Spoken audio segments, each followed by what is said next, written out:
The purpose of this video is to focus on the structure of the modern periodic table. How is it arranged? Why is it arranged in that way? And then we'll follow that up with a number of videos about the sections of the periodic table we need to know in detail. So we'll need to know in the end about this blue group here, the alkali metals, this one here, group 7, the halogens, the noble gases. And if you do triple, you need to know about the yellow section as well, the transition metals. We'll do those separately. But the main thing I want to show you with this first image is that the periodic table is split kind of into two chunks. Right? The big chunk to the left, including all of these ones down the bottom here, and those are all metals. So to the left of that zigzaggy line there, they're all metals. To the right of that zigzaggy line, they're all non-metals. That's a fact you would need to know and be able to spot. I also want to show you that the elements are in groups, and the groups are the vertical columns 1, 2, 3, 4, 5, 6, 7, and with 0 up here, and we'll talk about what that means with regard to electronic structure in a second. So groups are the same as columns, and that we have periods going across from left to right. So we talk in chemistry about this idea of periodicity. So every time you go through from there all the way through down to here again, you get the same pattern following. So sodium behaves similarly to lithium, magnesium's got some similarities with beryllium, aluminium's got some similarities with boron, and so on and so on. So they're periods. I also want to show you now that in a difference from Mendeleev's early periodic table, where he was talking about atomic weight, which was covered in the video from Free Science Lessons guy, the modern periodic table is organised by or is ordered by atomic number, which is the number of protons, remember. So 1, 2, 3, 4, 5, 6, 7, and they'll go up exactly one at a time, element to element, which is why we know we've got all the elements up to 103, actually more than that.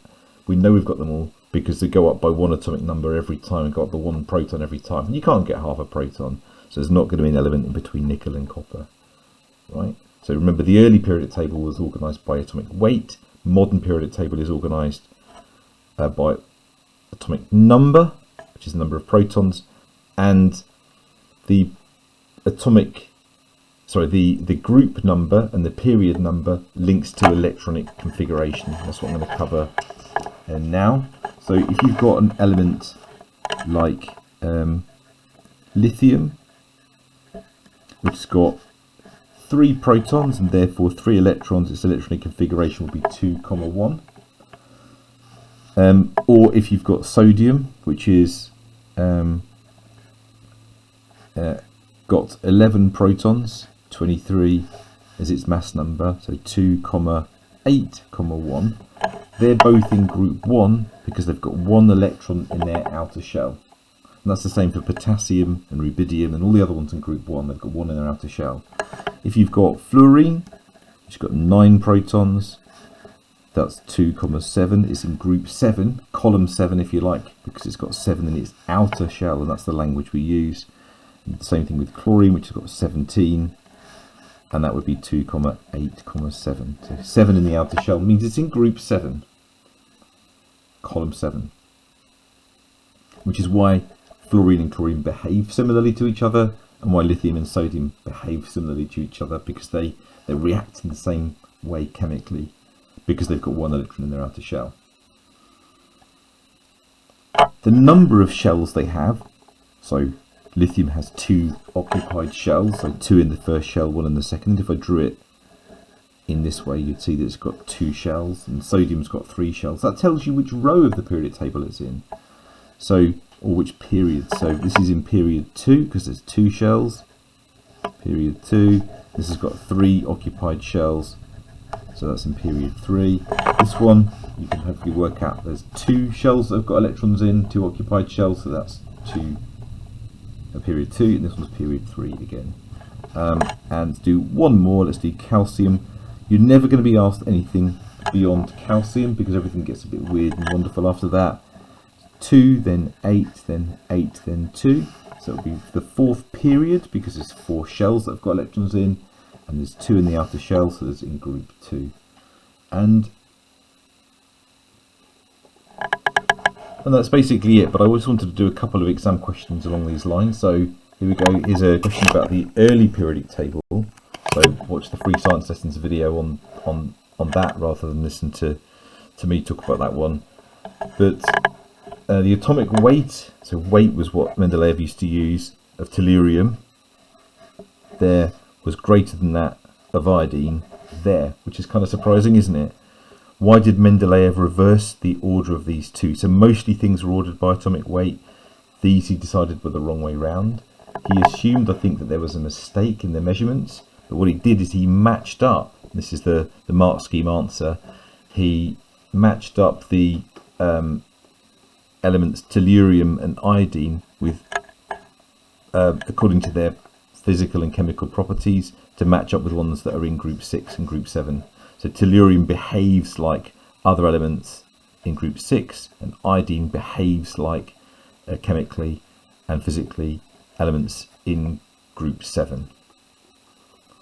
And following that on to the question over the page, Mendeleev left some spaces in the periodic table.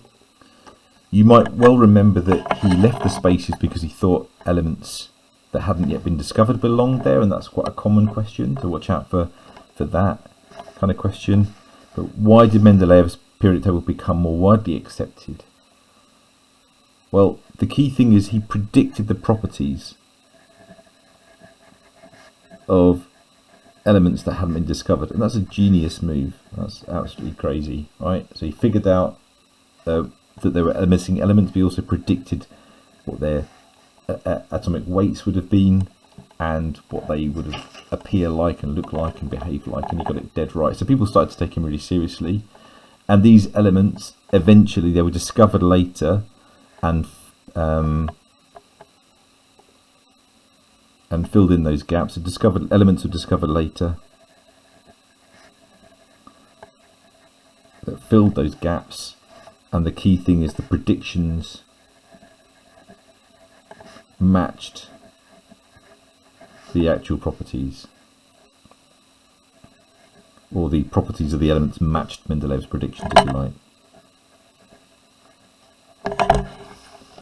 What's the modern name for atomic weight? Well, now we call it relative atomic mass. So as close as we've got to it. Modern periodic table, the elements arranged in order of atomic number.